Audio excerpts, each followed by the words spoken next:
so we're going to talk about foam rolling and self-myofascial release. So this is a foam roller.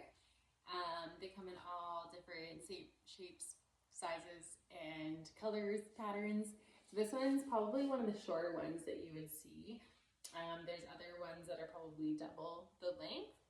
And then there's also different densities. So this one is, I would say, more on the harder side. There's some that are quite plush, and then there's some that are like aggressively firm, or they'll have like really intense, I would say, I call them like tractor tires, like they look very aggressive. So they all have a time and a place. When you're starting out, some of the softer ones will probably feel like enough, especially in some areas. And then graduating to a little bit more of a moderate one. And then this one, I think, is kind of like in between. So I would say that you're probably fine to even just start with something like this and then adjust the intensity that you use in the specific movement so that you're able to tolerate the amount of pressure. And then, yeah, if you need more intense ones, then go for that. But yeah, so we're going to talk about, I guess, why you foam roll. So first of all, what is foam rolling? Essentially, what a foam roller does is something along the stream of what we call SMR, or self-myofascial release. So fascia essentially is if you think about like a chicken breast and that thin membrane that you can kind of almost like pick off of it, wrapped kind of around the meat, that's the same thing that you have around your muscles. And so that's like a fascia. So it's like this, like, you can't really take it apart and have like a skeleton because it's so intricate.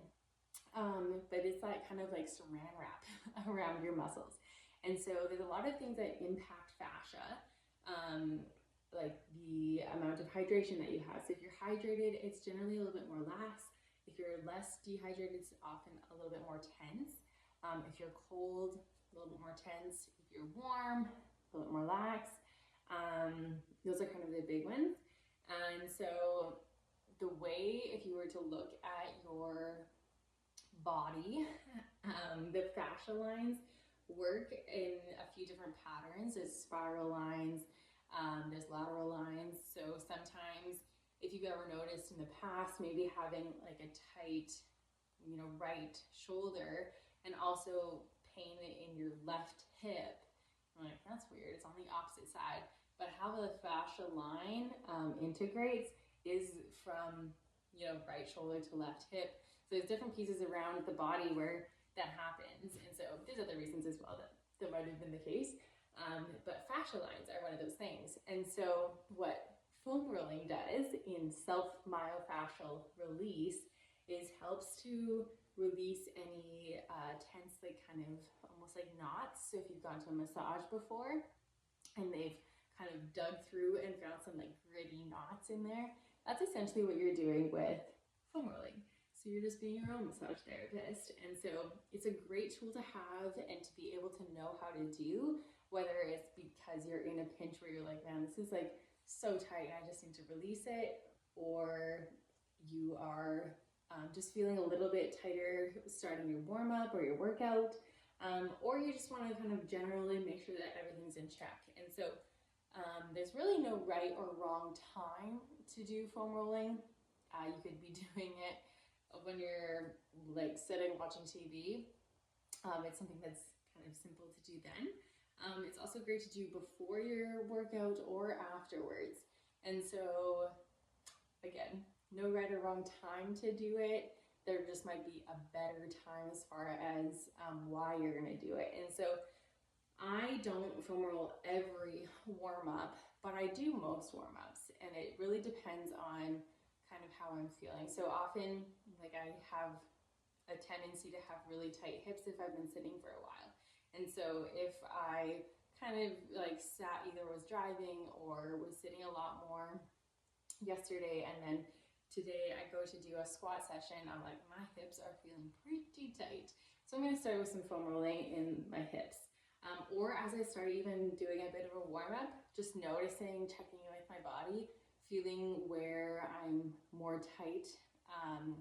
And especially if there's a bit of an imbalance, then I'm going to use a foam roller to try to release some of that tension so that I'm moving a little bit more aligned. So that's, I guess, why you would foam roll. We're going to go through some of the rules with foam rolling. So as you're foam rolling, you're going to notice some tension, and that's okay. It might not be super comfortable the first few times that you do it, first while that you do it. But the goal is that you're going to be releasing. So try not to hold tension and try to relax and breathe into the movements that you're doing. So rule 1, try to breathe. The rules as far as if there's any risks would be if you feel any numbness, shooting, or tingling pain when you're on a spot, that means that you might be on a nerve. So just roll off of it. So it is going to be uncomfortable, but it shouldn't be causing numbness, tingling, or shooting pain. So just keep those 3 points in mind. The other rule is that we don't cross over at a joint. So if you're going from hamstrings to calves or calves to hamstrings, you're not going to roll right behind your knee. And same thing with, I guess, like your hip. There's a bursa, which is kind of like a fluid-filled sac.